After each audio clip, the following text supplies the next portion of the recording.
I wanted to ask how data and advertisers more proactive, exploratory use of it is transforming planning, buying, and understanding the performance of local media. In other words, um, we're interested to know, of course, you apply data sets across so many parts of your business. Mhm. Could you explain a little bit about how it works for local? Yes. So I think to explain how it works for local, it's best to take a step back and understand how it works for consumers, which is why we use and rely upon data so much in the first place. And the first thing that we do in our approach is use it to better understand our clients' customers through the lens of how will our clients be able to deliver growth for their brands. And we use data to help segment and identify audiences that will deliver the most growth for our clients.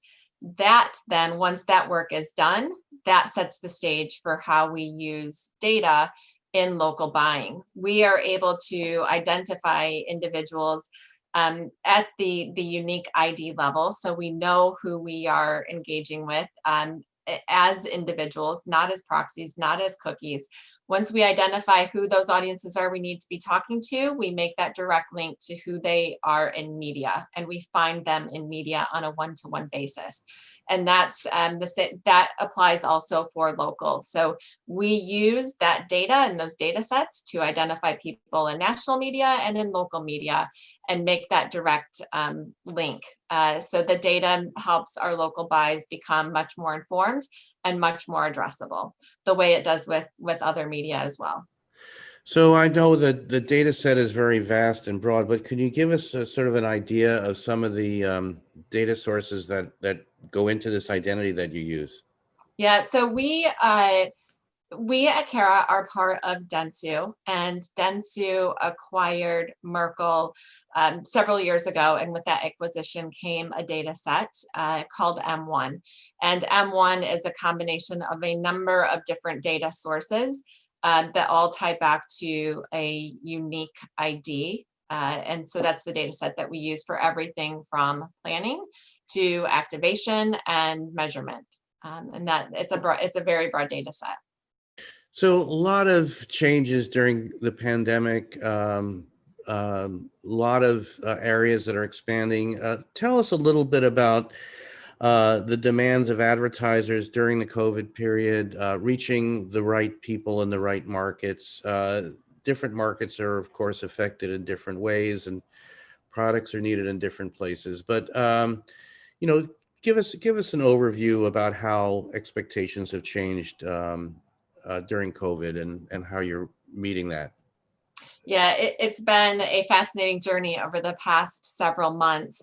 And we've actually been conducting on an ongoing basis what we call the COVID Navigator. We've now completed 13 waves of this study, which is giving us a sense for how customers are feeling about COVID, how they're feeling about the environment, how they're feeling about the political landscape. It's giving us a number of different data points on how people are impacted.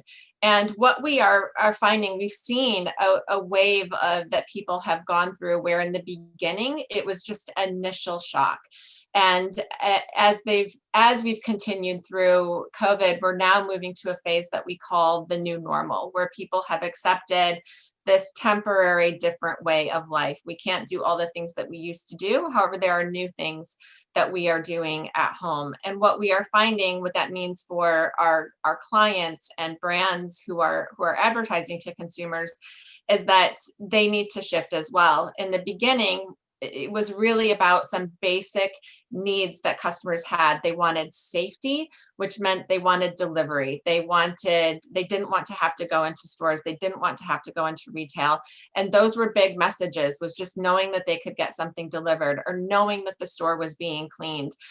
Those are things that were really important to them at the time, or knowing that the supply was going to be there. P&G is one of our clients, and toilet paper was a really big a demand product at that time. And so for P&G, it was just getting the message out there that, yes, we know this is important, we're getting the supply.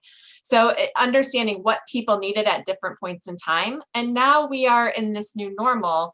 We are seeing an evolution of what consumers continue to want from brands. And we're seeing things like purpose and empathy continue to be important for brands to convey to consumers. And I'll give you an example.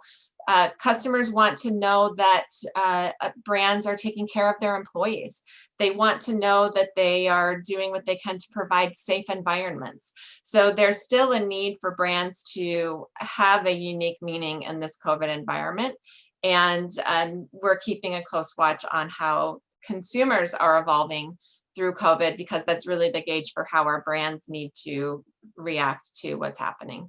I was hoping you could sort of speak to the opportunity and value of TV, how that's changing in terms of local cable, local stations, and also the efforts that they're making to make their media available through through various OTT platforms. So, how do you see the value of what we would call local TV changing? What are the opportunities there? Yeah, I mean, I think again, our approach is follow the customer and see where they're getting their content, and that's where we see the biggest shifts. And the biggest shifts we've seen overall at a macro landscape is we've seen more shifts to social, more shifts to streaming, more shifts to OTT, and that's where we are, as customers go there, so do the ad dollars. And I think the other thing as it relates to local is, if we look at, again, taking a step back at the macro television landscape and the role of live sports, it was so critical. There were certain live events that were really critical that were taking place on a national basis. And we've seen through COVID, there's a shift from live sports to things like live news. And that's where, again, that those local platforms are really important, as people are tuning into wanting to know what's happening locally. So local strategies are continuing to play an important role, but in a different way, because of the way people are shifting their viewing habits and the types of content that people are now watching that may have more of a local angle than it did in the past. And finally, Angela, some thoughts for you at Carat, your colleagues at Dentsu, in terms of the changing role of the media agency coming through COVID, looking at 2021. Some thoughts, if you could share. Yes. So the changing role of the agency is, I think some things that stay the same. We continue to need to be advisors to our clients. But part of what's shifting is we also need to help our clients operate in a very different way. And what I mean by that is we need to help our clients plan for uncertainty. The role of the agency used to be to provide that certainty. And if you look at things like the upfronts, we would have absolute certainty on a year ahead through the buys that we would make in an upfront.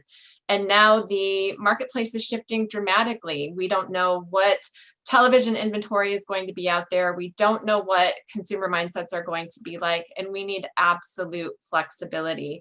And our clients need that flexibility as well. So our role has really shifted from becoming that source of certainty and locking in and securing media for our clients to scenario planning and being the arbiter of flexibility on behalf of our clients. And I think that's one of the biggest shifts that's taken place because of COVID and the role that we're playing with clients.